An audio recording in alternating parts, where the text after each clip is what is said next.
नमस्कार, मैं अशोक कुमार पांडे और स्वागत है आपका टीसीएच पर।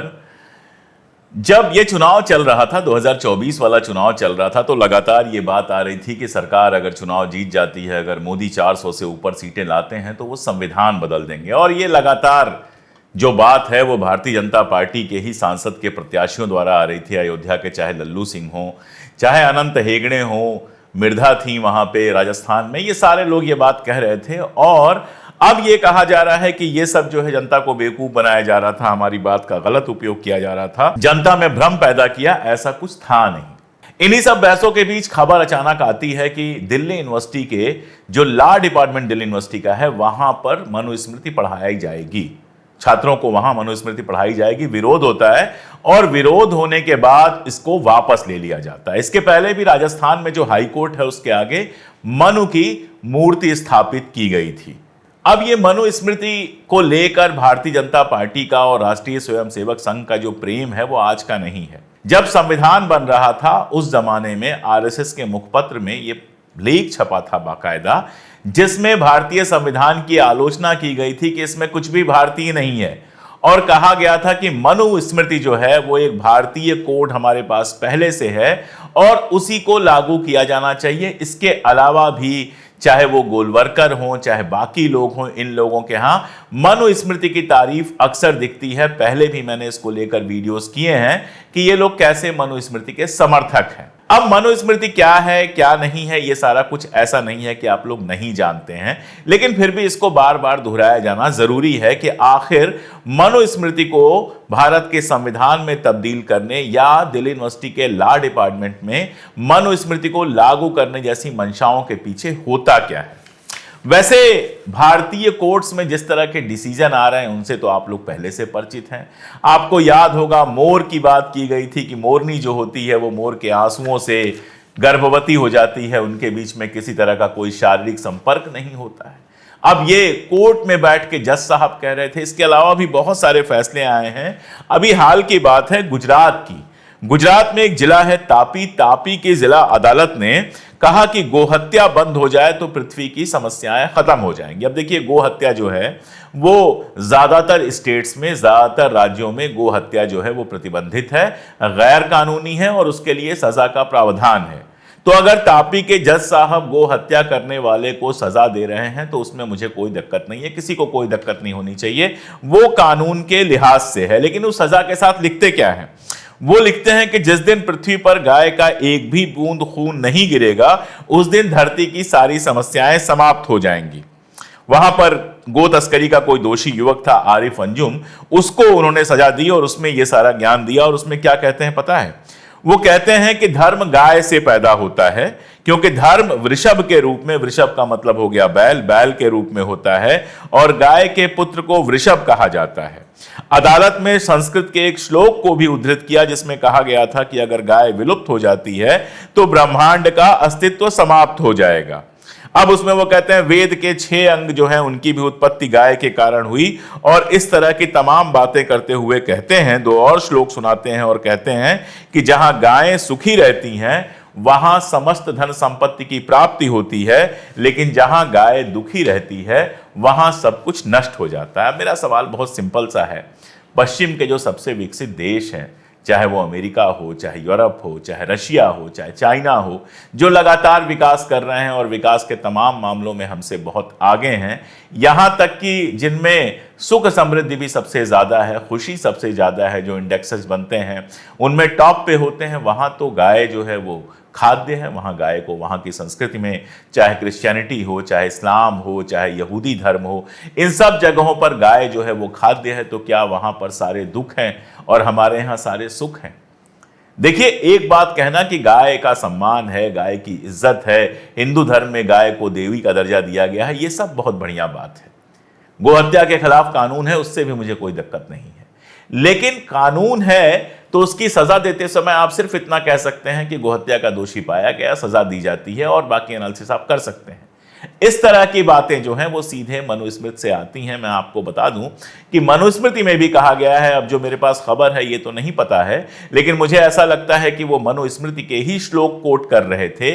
और मनुस्मृति में भी कहा गया है कि गाय की हत्या जो है वो सबसे जघन्य अपराध है, गाय की हत्या में मनुष्य की हत्या से भी बड़ी सजा दी जाती है। तो मनुस्मृति वैसे भी हमारे यहाँ जो अपर कास्ट है, हमारे यहाँ जो सामाजिक सिस्टम है, उसके अंदर भले उसने अलग से मनुस्मृति ना पढ़ी हो, लेकिन उसके नियम कानून वैसे भी सामाजिक तौर पर तो हमारे यहां दिखते ही हैं। अब जब संविधान बना तो संविधान में सबसे बड़ी चीज यह की गई कि सबको बराबरी दी गई, चाहे ब्राह्मण हो, चाहे दलित हो, चाहे हिंदू हो, चाहे मुसलमान हो, ईसाई हो, सिख हो, कोई भी व्यक्ति हो, एक व्यक्ति एक वोट का सिद्धांत तो दिया ही गया। साथ में यह भी कहा गया कि सजाएं जो होंगी, कोर्ट के जो नियम होंगे, कानून जो होंगे, वो सबके लिए बराबर होंगे। यानी कोई किसी की हत्या करेगा तो स्थितियों को देखते हुए या तो उसको सजाए मौत दी जाएगी या आजीवन कारावास दिया जाएगा। यह नहीं देखा जाएगा कि किसने किसकी हत्या की है। लेकिन मनुस्मृति क्या कहता है वो समझना बड़ा मजेदार है। मनुस्मृति का एक श्लोक है, श्लोक तो आप स्क्रीन पर देख लीजिए। उस श्लोक का मैं अर्थ आपको बताता हूं। उसमें वो बताता है कि ब्राह्मण का सिर मुड़ा देना यानी बाल छिलवा देना ही प्राणांतक दंड देना है। इतनी ही सजा काफी है, इससे ज्यादा कोई सजा नहीं देनी चाहिए। दूसरों को सजाए मौत का प्रावधान है, प्राणांतक दंड का विधान है। कैसा भी अपराध ब्राह्मण ने किया हो तो उसको प्राणांतक दंड कभी ना देवे। यानी ब्राह्मण अगर गाय की हत्या कर दे, ब्राह्मण अगर किसी और की हत्या कर दे, तो भी उसको आप सजाए मौत नहीं दे सकते हैं। सबसे बड़ा अपराध क्या है? ब्राह्मण वध से अधिक कोई अधर्म नहीं है। यानी ब्राह्मण का वध करना जो है वो अधर्म है। ब्राह्मण का कोई वध नहीं कर सकता, उसकी हत्या नहीं कर सकता। ब्राह्मण किसी की भी हत्या कर दे कोई बात नहीं। राजा ब्राह्मण वध का कभी मन से विचार न करे, यानी जो राजा है वह भी कभी यह ना सोचे कि किसी ब्राह्मण को मृत्युदंड वो दे सकता है। वैश्य क्षत्रिया से और क्षत्रिय रक्षित वैश्या से व्याभिचार करे तो इन दोनों को आरक्षित ब्राह्मणी से व्याभिचार वाला दंड देना चाहिए। यानी यहां तक कि व्याभिचार जैसे मामले में, जिसको आजकल रेप कहा जाता है, उसमें भी जो सजा होगी वो जाति के आधार पर होगी। अगर कोई वैश्य ऐसा है जो किसी क्षत्रिय महिला के साथ ऐसा काम करता है, या किसी क्षत्रिय रक्षित वैश्या यानी क्षत्रिय ने अपनी वैश्या किसी को बनाया हुआ है, अपनी रखायल बनाया हुआ है, उसके साथ भी कोई ऐसा व्यवहार करता है तो उसको प्राण दंड देना चाहिए, उसके साथ ऐसा व्यवहार करना चाहिए, ये इसमें लिखा हुआ है। इसका उलट अगर करता है तो कोई दिक्कत नहीं है।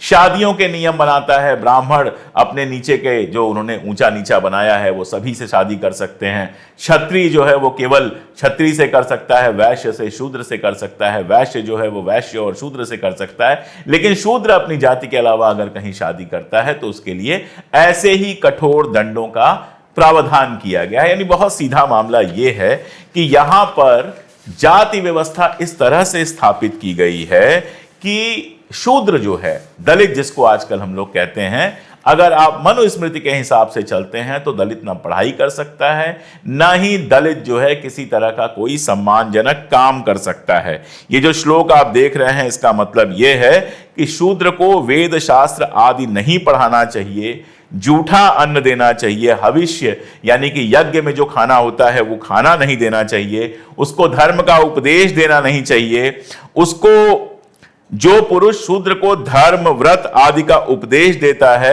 वह शूद्र के साथ असंवृत नामक नरक में पड़ता है, दोनों हाथों से, और वगैरह वगैरह ये सारी चीजें बातें हैं। इसका मतलब बहुत साफ है कि जो जाति व्यवस्था अपने समाज में है, मनुस्मृति उसको बनाए रखना चाहती। इसीलिए मैं बार बार कहता हूं कि मुसलमान तो बहाना है, दलित और पिछड़े असली निशाना है। आप अगर देखेंगे तो मुसलमान एक बहाना है जिसके खिलाफ दलित और पिछड़े को भी एक कर लेते हैं और वो भी जाके इनको वोट देता है। लेकिन असल में इनका निशाना है एक ऐसा सिस्टम बनाना जिसमें दलित और पिछड़ों को हमारे संविधान में जो अधिकार दिए गए हैं वो अधिकार उनको नहीं मिले। आप सोचिए ये क्या क्या कहता है, मनुस्मृति क्या क्या कहती है वो आप सोचिए। एक योग्य शूद्र को भी धन संचय नहीं करना चाहिए, क्योंकि जब शूद्र धनवान हो जाता है तो वह ब्राह्मणों को परेशान करता है। यानी किसी दलित के पास पैसा नहीं होना चाहिए, उसे हमेशा गरीब बना के रखना चाहिए, ये कहती है आपकी मनुस्मृति। मनुस्मृति बताती है काम किसका क्या है, ब्राह्मणों को शिक्षा का लेना है, जो क्षत्रिय हैं उनको युद्ध लड़ना है, वैश्य को व्यापार लेना है। लेकिन शूद्र का काम क्या बताती है, दलित का काम बताती है कि वो हमेशा इन तीनों की सेवा करता रहे। जब मैं ये सब आपसे कह रहा हूं तो 2 मिनट अगर अपना दिमाग लगाएंगे और सोचेंगे तो आपके आसपास जिस तरह की जाति व्यवस्था है उसमें कम से कम तथाकथित जो सवर्ण समाज है वो ऐसे ही सोचता है। संविधान ने वो अधिकार दिए जिसके चलते दलित अच्छी कुर्सियों पे बैठ गए, दलितों के पास पैसा हो गया, उनका अपना सिनेमा है, उनकी अपनी इंडस्ट्री है, सरकारी नौकरियों में अच्छी जगह पे आ गए, अच्छे अच्छे स्कूलों में पढ़ रहे हैं, स्कॉलरशिप मिल रही है, देश विदेश के कॉलेजों में जा रहे हैं और तब उनको अपनी चेतना का एहसास हो रहा है। डॉक्टर अंबेडकर ने संविधान बनाते समय, और जब मैं कहता हूं डॉक्टर अंबेडकर तो डॉक्टर अंबेडकर तो संविधान के ड्राफ्टिंग कमेटी के चेयरमैन थे ही, लेकिन डॉक्टर अंबेडकर के अलावा भी संविधान बनाने में जिन्होंने महत्वपूर्ण भूमिकाएं निभाई, उन्होंने ये बात सुनिश्चित की, सबने मिलजुल के ये बात सुनिश्चित की कि सभी को बराबर अधिकार मिले, जाति के आधार पर कोई भेदभाव ना मिले। इसीलिए आरक्षण आया। लोग कहते हैं कि आप कहते हैं जाति के आधार पर भेदभाव ना हो और आरक्षण आया है। अब मनुस्मृति जैसा जो पूरा का पूरा ग्रंथ है जिसके आधार पर हमारा समाज लंबे समय तक चलता रहा है, उसमें दलितों के साथ जो अत्याचार हुआ उससे क्या हुआ, उससे यह हुआ कि उनका रिप्रेजेंटेशन जीरो हो गया। ना तो उस जमाने में अगर आप देखते तो ना तो वकील दलित थे, ना जज दलित थे, ना टीचर दलित थे, ना सरकारी नौकरियों में दलित थे, तो उनका रिप्रेजेंटेशन जीरो हो गया। सैकड़ों वर्षों से जो दबा के रखा गया, उनकी जो मेंटल डेवलपमेंट जिस तरह से होना चाहिए था वो नहीं हो पाया, क्योंकि कई पीढ़ियों से दास्ता के अंदर उनको रखा गया। इसलिए जरूरी था कि उनको थोड़ा अलग से मदद दी जाती। जैसे अपने घर में अगर 2 बच्चे होते हैं, एक बच्चा किसी वजह से थोड़ा कमजोर रह गया, उसके शरीर में वो ताकत नहीं है, तो उसको अतिरिक्त पोषण दिया जाता है ताकि वो भी दूसरे बच्चे के समान मजबूत हो सके। तो रिप्रेजेंटेशन देने के लिए मैं बार बार ये बात कह चुका हूं कि आरक्षण कोई गरीबी हटाओ योजना नहीं थी, आरक्षण रिप्रेजेंटेशन के लिए योजना थी। और जो बार बार कहा जाता है कि बाबा साहब ने 10 वर्षों के लिए कहा था, 10 वर्षों के लिए जो कहा था वो लोकसभा और विधानसभा के अंदर जो रिप्रेजेंटेशन दलितों को दिया गया था उस पर पुनर्विचार करने के लिए कहा था। जो नौकरियों में रिप्रेजेंटेशन के लिए आरक्षण है उसको लेकर बाबा साहब ने कभी ये नहीं कहा कि 10 साल बाद इसको हटाया जाता है, हटाया जाना चाहिए, लेकिन ये झूठ गोलवरकर से लेके आज तक लगातार फैलाया जाता है। तो आरक्षण का वहां से विचार आया, और जो खास तौर पे जो अपर कास्ट हैं, जो अपने आप को अपर कास्ट समझते हैं, उनके अंदर आरक्षण को लेकर जिस तरह का विरोध है, जिस तरह का दलितों को लेकर है, जो कहते हैं कि कल तक ये हमारी भैंस चराते थे, आज हमारे सर पे बैठे हैं, कल तक हमारी सेवा करते थे, आज हमारे सर पे बैठे हैं। दरअसल जो आपकी सेवा करते थे वो आपकी बराबरी में आ सकें, यही व्यवस्था संविधान को करनी थी ताकि पूरा देश एक साथ विकास कर सके। और यह सिर्फ दलितों का मामला नहीं था, स्त्रियों का मामला भी बहुत भयानक है। आपको वो श्लोक तो आपने बार बार पढ़ा ही होगा। मनुस्मृति का श्लोक है, पिता रक्षति कौमारे भर्ता रक्षति यौवने रक्षन्ति स्थविरे पुत्रा न स्त्री स्वातंत्र्यम अर्हति। मतलब क्या हुआ कि औरत को कभी किसी तरह की आजादी नहीं मिलनी चाहिए। जब छोटी हो तो पिता उसकी रक्षा करे, पिता के कमांड में रहे वो। जब युवा हो जाए तो भर्ता, पति को भर्ता कहा गया, जो खिलाने वाला है। भर्ता मतलब कौन होता है? देवता के लिए भी भर्ता कहा जाता है, यानी जो आपको आपका भरण पोषण करता है, जिसके ऊपर आप डिपेंडेंट हैं, ये कहा गया। पति का मतलब वैसे भी मालिक होता है। तो जवानी में जो है आप पति के अंडर में रहें, फिर पति की डेथ हो जाए तो बुढ़ापे में जो है वो अपने बेटे के अंडर में रहें। आपकी ना अपनी कोई संपत्ति कभी हो, ना आपकी अपनी कोई जबान हो, ना आपकी अपनी कोई आजादी हो। ये तजवीज करते हैं औरतों के लिए। दरअसल हमारे यहां मनुस्मृति पर एक लंबा वीडियो डॉक्टर सुजाता ने बनाया था। उस वीडियो का थंबनेल आप यहां देख लीजिए, उसका लिंक जो है वो मैं डिस्क्रिप्शन में दे दूंगा, जिसमें मनुस्मृति पर बहुत डिटेल में बात की थी। महिलाओं के लिए मनुस्मृति में ऐसी ऐसी चीजें हैं जिनको पढ़कर भी आश्चर्य होता है। जैसे एक श्लोक है, वो श्लोक कहता है कि 30 वर्ष का पुरुष, 30 साल 30 इयर्स का पुरुष जो है वो 12 साल की सुंदरी कन्या से विवाह करे। आप सोचिए, 30 साल का पुरुष और 12 साल की कन्या, जरा कल्पना करके देखिए। एक छोटी सी बच्ची 12 साल की, उसकी शादी करने के लिए कहा जा रहा है। या 24 वर्ष में अगर पुरुष शादी करता है तो वो 8 वर्ष की कन्या से शादी करे। 8 वर्ष की बच्ची जो मोहल्ले में आराम से खेलती है, स्कूल जाती है, उसकी शादी करने की बात मनुस्मृति करता है 24 वर्ष के पुरुष से। आप उम्र का अंतर देख लीजिए। और अग्निहोत्रादि से धर्म का नाश होता हो तो शीघ्र कर ले, यानी जल्दी से जल्दी कर ले। अब ये बताते हैं कि क्यों स्त्रियों की रचना क्यों हुई है, तो मनुस्मृति कहती है कि स्त्रियों की रचना जो हुई है वो केवल बच्चे पैदा करने के लिए हुई है और घर की देखभाल करने के लिए हुई है। इसके अलावा स्त्रियों के लिए उसके पास कोई और तजवीज नहीं है।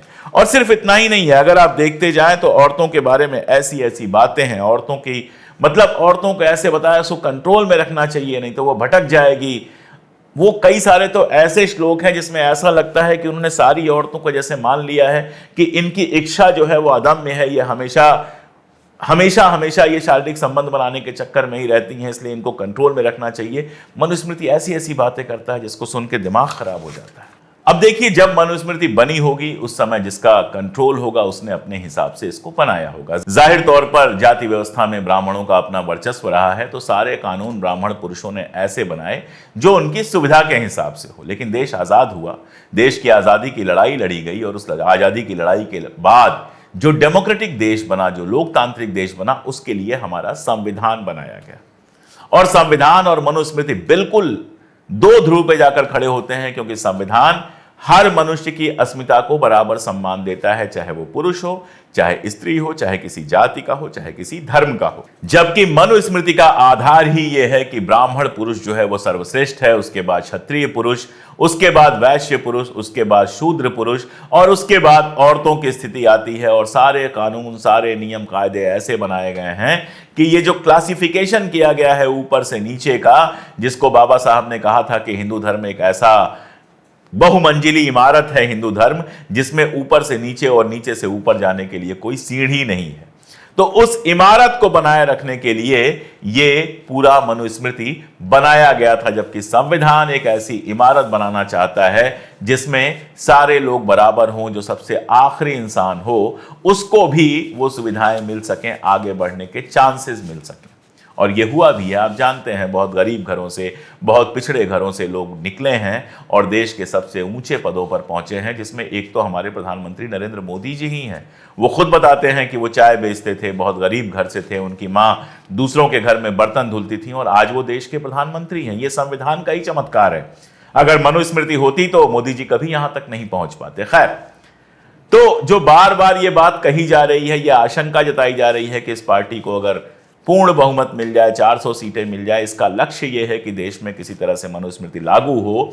उसको ऐसी चीजें और हवा देती हैं जब आप दिल्ली यूनिवर्सिटी जैसे प्रतिष्ठित संस्थान में लॉ के अंदर मनुस्मृति पढ़ाए जाने की बात लेकर आते हैं। अभी फिलहाल वो टाल दिया गया है जिस तरह का विरोध हुआ है, लेकिन आगे ऐसी कोशिशें होंगी और हमें लगातार इस पर सवाल उठाना होगा, लगातार लड़ना होगा, ताकि संविधान बच सके, भारत की आत्मा बच सके, ताकि देश जो है वो संविधान से चले, देश में सबको बराबर चांस मिले, जाति और धर्म के भेदभाव से कानून ना बने। आज के लिए इतना ही, बहुत शुक्रिया।